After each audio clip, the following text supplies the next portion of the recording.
Hey everybody, how's it going? Welcome to Daily's 2A News. I just talked about this recently and now it's happening. There is a new push to expand the ATF and its powers. It's called the ATF Improvement and Modernization Act of 2020. This one is going to be bad. It doesn't matter who wins the White House, we need to make sure that this one does not go any further.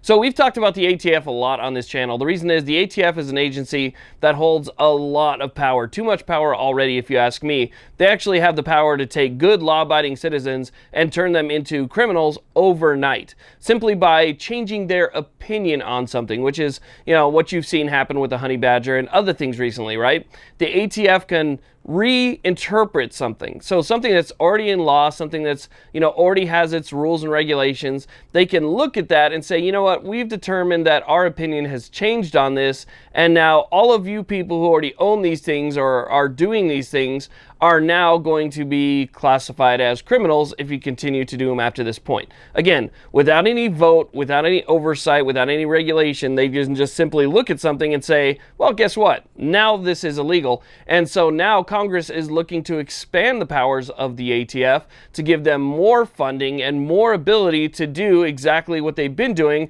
but at a higher level. So the ATF is going to have more ability to actually enforce these opinions that they are making on the rest of us. Another part of this, which is very concerning to me, is the fact that they want the government to be able to keep NICS checks indefinitely. So when you go to a store and you do your background check, you fill out your 4473 and you write all your information down on it and so forth, right?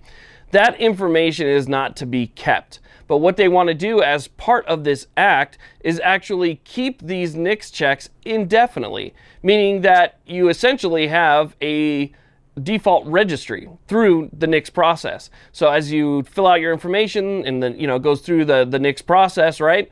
They now have all of that information for as long as they want, and they can then use that information as a database that is searchable. So they can use that information as a database, and to me that sounds exactly like a registry, which would be illegal. Okay, the government's not allowed to keep a registry on us. But if they were to keep those NICS checks indefinitely, that's exactly what they would be able to do. They would be able to say, oh, we want to know who's got this type of thing. We'd like to know who has that type of thing. Let's go ahead and check those NICS checks, right? So they'll go ahead and they'll check for, your 4473, and they'll be able to see what you got, when you got it, what you own, all of your personal information, all of that stuff that you filled out would be available to them.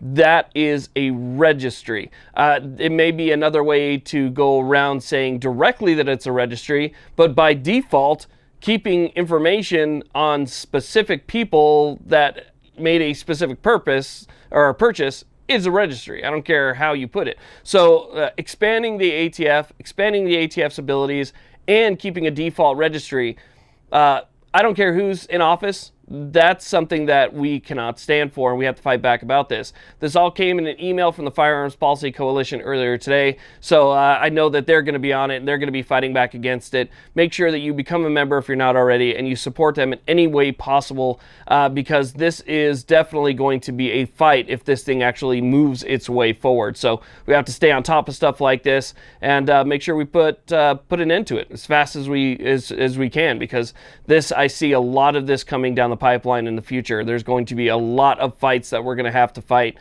in terms of keeping our Second Amendment rights, our First Amendment rights, and so forth. Censorship is just blowing up. It's going out of control. Now, if you're not subscribed to this channel yet, you're just, you came across this video, make sure you hit that subscribe button, because I've got a lot more content coming up. I think there's going to be a big push to try and restrict our Second Amendment rights in the future, and I want to be able to bring that information to you guys. So make sure you hit that subscribe button. Thank you all very much for watching. I do appreciate it. Have a good day.